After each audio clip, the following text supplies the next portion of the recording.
Hello everyone, मैं उर्वशी स्वागत करती हूँ आपका अपने यूट्यूब चैनल पर।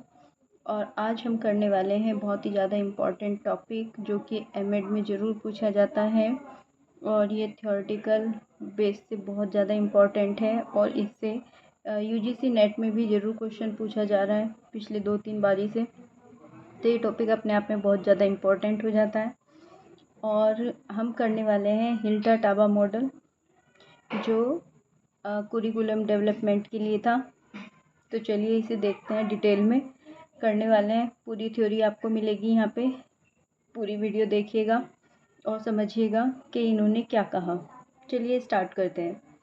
हिल्डा टाबा मॉडल या हिल्डा टाबा प्रतिमान, इसकी क्या क्या विशेषताएं हैं ये हम पहले देख लेते हैं। हिल्डा टाबा जो मॉडल है, वो जो हिल्डा टाबा है उनका जन्म 7 दिसंबर 1902 को हुआ और उनकी मृत्यु 6 जुलाई 1967 में हुई। यह साउथ ईस्टर्न इंडोनेशिया के एक छोटे से गांव की रहने वाली थी। हिल्डा टाबा एक वास्तुकार, पाठ्यक्रम सुधारक एवं शिक्षक थी, ठीक है, और जॉन डीवी की शिष्या थी। तो ये एक इम्पोर्टेंट बात हो जाती है कि ये एक पाठ्यक्रम सुधारक थी और जॉन डीवी की शिष्या थी। सन 1962 में उन्होंने एक पुस्तक लिखी, जो पुस्तक का नाम है वो है curriculum development theory and practices.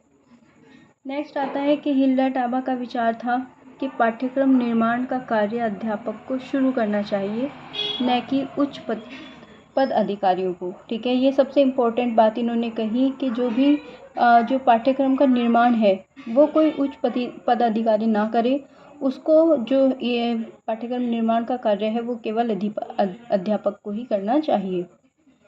एक और महत्वपूर्ण बात यह है कि पाठ्यक्रम की महत्वपूर्ण इकाई शिक्षक व विद्यालय विशेष हैं और पाठ्यक्रम विकास निम्न स्तर से उच्च स्तर की ओर होना चाहिए।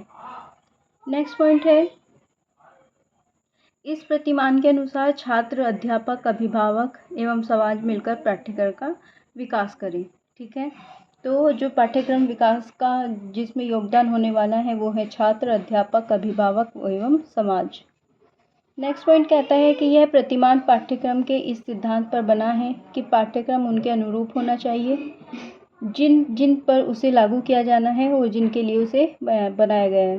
तो ये कहने का मतलब है कि जो पाठ्यक्रम का सिद्धांत है वो कहते हैं कि पाठ्यक्रम उनके अनुरूप होना चाहिए जिनके लिए उसे लागू किया जाना है, मतलब कि छात्र, ठीक है, उनके लिए ही उसे बनाया जाना है, तो उनके अकॉर्डिंग ही क्यों ना हो। ठीक है, तो ये बात कहने की कोशिश की है हिल्डा टाबा मॉडल में। नेक्स्ट आता है Hilda Taba philosophical ideas and curriculum development. Hilda Taba का पाठ्यक्रम विकास का दर्शन। चलिए इसको देख लेते हैं।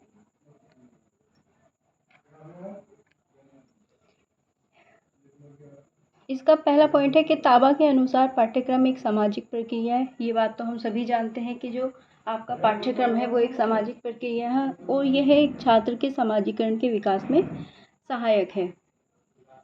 टाबा के अनुसार उनके ही शब्दों में क्या कहा गया है कि व्यक्तित्व के विकास और सीखने के लिए शैक्षिक उद्देश्य विशिष्ट लक्ष्यों एवं प्रक्रिया द्वारा निर्धारित किया जाना चाहिए। ठीक है, तो पहले हमें शैक्षिक उद्देश्य देखने चाहिए, अपने विशिष्ट लक्ष्यों को देखना चाहिए, फिर उसका निर्माण करना चाहिए। पाठ्यक्रम निर्माण की प्रक्रिया एक सूक्ष्म प्रक्रिया है, सूक्ष्म प्रक्रिया न होकर विस्तृत प्रक्रिया है कि एक ही छोटा कोई सूक्ष्म प्रक्रिया तो है नहीं, ये पूरा एक विस्तृत प्रक्रिया है, ये बात बताई गई है। प्रशासनिक स्तर पर इसे उच्च से निम्न या कहें टॉप टू बॉटम में तैयार न करके इसे निम्न से उच्च की ओर तैयार किया जाना चाहिए, कि मतलब लोअर फिर हाईएस्ट। पाठ्यक्रम और कार्यक्रम प्रभावशाली होगा, इससे जो आपका पाठ्यक्रम है वो और ज़्यादा प्रभावशाली होगा। हिल्डा टाबा प्रतिमान एक आज्ञात्मक उपागम है। टाबा अध्यापकों द्वारा छात्रों की आवश्यकताओं को समझकर पाठ्यक्रम तैयार करने में विश्वास करती हैं, इसलिए इसे अध्यापक उपागम भी कहा जाता है। तो इसका दूसरा उपनाम किस नाम से जाना जाता है? अध्यापक उपागम। नेक्स्ट पॉइंट है, टाबा के पाठ्यक्रम विकास के प्रतिमान को जमीनी स्तर उपागम भी कह सकते हैं, नहीं, कहा ही जाता है।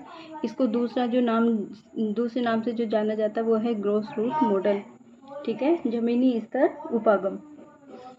इस उपागम का प्रमुख लक्ष्य छात्रों की आवश्यकताओं के अनुरूप पाठ्यक्रम का निर्माण करना होता है। तो इसका मेन जो इसको बनाने की ज़रूरत पड़ी है वो क्या है कि जो पाठ्यक्रम का निर्माण करें वो हम छात्रों की आवश्यकता के अनुसार करें,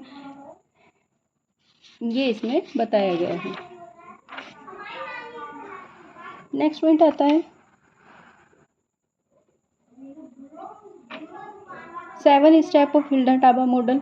वे कौन कौन से 7 स्टेप हैं जो इसमें लिए गए हैं, आइए इन्हें देखते हैं। हिल्डा टाबा प्रतिमान के सोपान क्या क्या हैं, 7 स्टेप में इन्होंने बताया है। सन 1962 में हिल्डा टाबा ने जो सप्तपदीय प्रतिमान प्रस्तुत किया है वे कुछ इस प्रकार है। कैसे कैसे? सबसे पहले है आवश्यकताओं का निदान करना, जिसे इंग्लिश में कहेंगे डायग्नोसिस ऑफ नीड। सेकंड है उद्देश्यों का निर्माण करना, फॉर्मुलेशन ऑफ ऑब्जेक्टिव्स। थर्ड है विषय वस्तु का चयन, सिलेक्शन ऑफ कंटेंट, विषय वस्तु का संगठन, organisation of content. Fifth point आता है अधिगम अनुभव का चयन, selection of learning experience. Six point आता है अधिगम क्रियाओं का संगठन, organisation of learning activities. Last point आता है मूल्यांकन एवं मूल्यांकन साधन, evaluation and mean of evaluation. तो ये 7 स्टेप हैं जिनके आधार पर ये पूरा मॉडल बनाया गया है। अब आता है characteristics of Hilda Taba model. क्या क्या कैरेक्टरिस्टिक्स हैं ये देख लेते हैं। सबसे पहली बात है कि ये एक बाल केंद्रित है, ठीक है। इस तरह का उपागम बनाया गया है कि ये बाल केंद्रित है। सेकंड है ये स्थानीय समुदायों की आवश्यकताओं की पूर्ति करता है। थर्ड है यह एक लोकतांत्रिक उपागम है। फोर्थ पॉइंट है इसमें विरोध की संभावना कम ही होती है क्योंकि इसमें समुदाय एवं शिक्षक स्वयं पाठ्यक्रम का निर्माण करते हैं, तो दोनों मिलकर साथ मिलकर करते हैं। यह छात्राओं की आवश्यकताओं की पहचान करता है। यह सबसे अधिक प्रयोग किया जाने वाला प्रतिमान है। ये एक इम्पॉर्टेंट पॉइंट है कि ये सबसे ज़्यादा जो कुरिकुलम डेवलपमेंट में जितने भी मॉडल आए हैं उसमें सबसे ज़्यादा इम्पोर्टेंट यही हो जाता है। लास्ट पॉइंट है यह आज्ञात्मक विधियों पर आधारित है। नेक्स्ट पॉइंट आता है limitation of Hilda Taba model. क्या क्या लिमिटेशंस हैं इसकी? तो हिल्डा टाबा प्रतिमान की सीमाएं, ये कहता है कि यह एक सैद्धांतिक प्रतिमान है, इसे लागू करना बहुत कठिन है।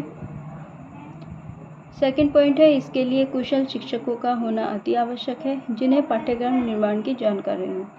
कोई ऐसे तो निर्माण नहीं करेगा, इसके लिए क्या चाहिए कि आपको शिक्षकों का कुशल होना बहुत ज़्यादा ज़रूरत है, जिससे पाठ्यक्रम निर्माण की जानकारी हो वही इसे करे। नेक्स्ट पॉइंट आता है इसमें अत्यधिक समय खर्च होता है। जब पाठ्यक्रम निर्माण किया जाता है तो इसमें बहुत ज़्यादा समय लग जाता है, तो ये इसकी एक कहेंगे कि ये इसकी एक सीमाओं में आता है। शिक्षकों से अत्यधिक उम्मीद की जाती है। नेक्स्ट पॉइंट आता है ये कागजों तक ही सीमित रह जाता है। जिस पर्पज़ के लिए इसे बनाया गया था उतने उस पर यह खरा नहीं उतर पाया और ये देखा गया कि कागजों तक ही सीमित रह गया। नेक्स्ट पॉइंट आता है लोग हमेशा परिवर्तन से डरते हैं, इसलिए वे इसका विरोध कर सकते हैं। ये बात भी देखी गई थी कि जो लोग बाग हैं, जब भी कोई पाठ्यक्रम निर्माण होता है या कोई भी नई चीज़ आती है सबसे पहले उसका विरोध किया जाता है। इसलिए यह भी देखा जा रहा था कि हो सकता है लोग इससे डरें और इसका विरोध करें। इस तरह के पाठ्यक्रम निर्माण में संसाधनों की सबसे ज़्यादा या अत्यधिक आवश्यकता होती है, तो इसलिए भी इसका अपोज हो सकता था।